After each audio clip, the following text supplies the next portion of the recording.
Depois de mais de 4 horas de sessão, o Supremo Tribunal Federal concedeu uma liminar que impede a prisão do ex-presidente Lula até o julgamento do mérito do pedido de habeas corpus no próprio Supremo, que foi marcado para o dia 4 de abril. A primeira decisão dos ministros se prolongou e não permitiu que esse julgamento fosse feito na sessão de hoje. O debate foi sobre uma questão técnica, se o STF poderia ou não analisar o pedido de habeas corpus. A sessão começou com uma breve leitura do relatório, um resumo do caso. A defesa de Lula quer que ele só seja preso quando esgotadas todas as possibilidades de recurso, incluindo aí os tribunais superiores. Lula foi condenado no caso do triplex em Guarujá. Seguindo a jurisprudência em vigor no Supremo, o Tribunal Regional Federal da 4ª Região determinou a execução imediata da pena após o julgamento de recursos possíveis lá, na segunda instância. No relatório, o ministro Edson Fachin, que negou a liminar em fevereiro e um novo pedido dentro do mesmo habeas corpus na semana passada, destacou a condenação de Lula em 2 instâncias. O paciente foi condenado em primeiro grau pela prática dos crimes de corrupção passiva e lavagem de dinheiro, provimento esse que foi confirmado em segundo grau. O Tribunal Regional Federal da 4ª Região assentou o início da execução da pena após o exaurimento da jurisdição ordinária, provimento que, segundo a defesa do paciente, representa ameaça iminente ao direito de locomoção dele, paciente. Logo depois da leitura do relatório, o primeiro a falar foi o advogado do ex-presidente Lula, José Roberto Batóquio.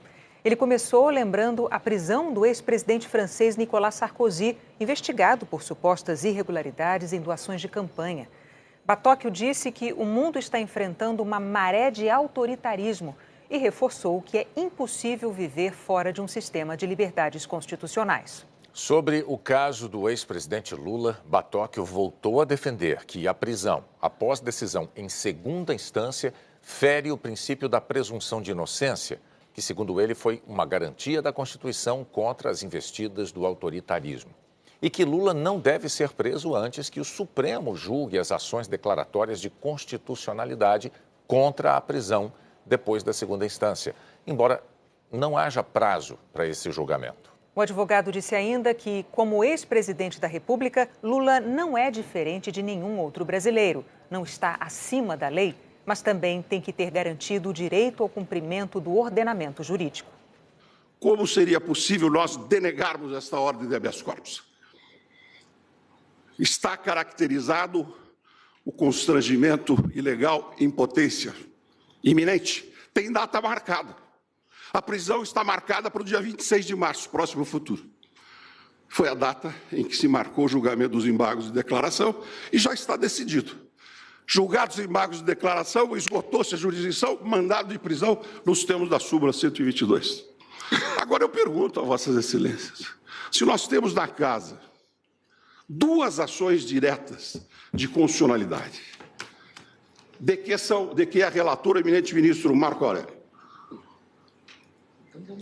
e se este plenário declarar a constitucionalidade do artigo 383 do Código de Processo Penal, como é que nós vamos justificar a prisão de um ex-presidente da República por um descuido, por uma vacilação? Por que este assodamento em prender? Por que esta volúpia em encarcerar? O que justifica isso? Senão a maré montante da violência da autoridade, senão a maré montante da volúpia do encarceramento. Depois foi a vez da Procuradora-Geral da República, que falou contra o pedido de habeas corpus. Raquel Dodge fez referência a uma questão preliminar. Ela lembrou que uma súmula do próprio STF considera que não é possível a análise de habeas corpus que tenha sido negado monocraticamente pelo Superior Tribunal de Justiça, caso do habeas corpus em discussão hoje. Raquel Dodge afirmou ainda que mesmo quando o STJ decide em colegiado o mérito de um habeas corpus, como aconteceu no caso específico, a jurisprudência do Supremo determina que a defesa faça um novo recurso. Isso não foi feito. Raquel Dodge concluiu dizendo que a prisão após a segunda instância não fere o direito da presunção da inocência. O que essa corte fez foi considerar que, esgotado o duplo grau de jurisdição, pode ter início a execução da pena, porque o exame da matéria de fato, o exame da matéria completa que é levada nos autos de uma ação penal, esgotou-se e cede lugar o princípio da presunção de inocência à segurança pública, a necessidade de dar resolutividade às ações penais.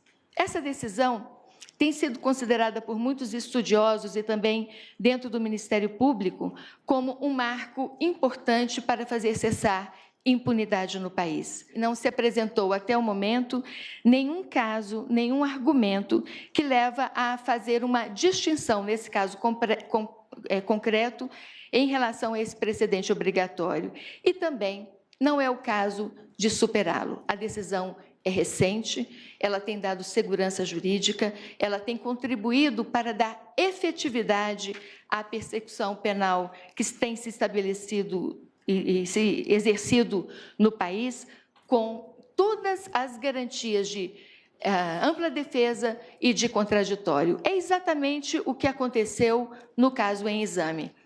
A decisão tomada em primeira instância foi amplamente revista no tribunal, com todas as garantias dadas ao réu.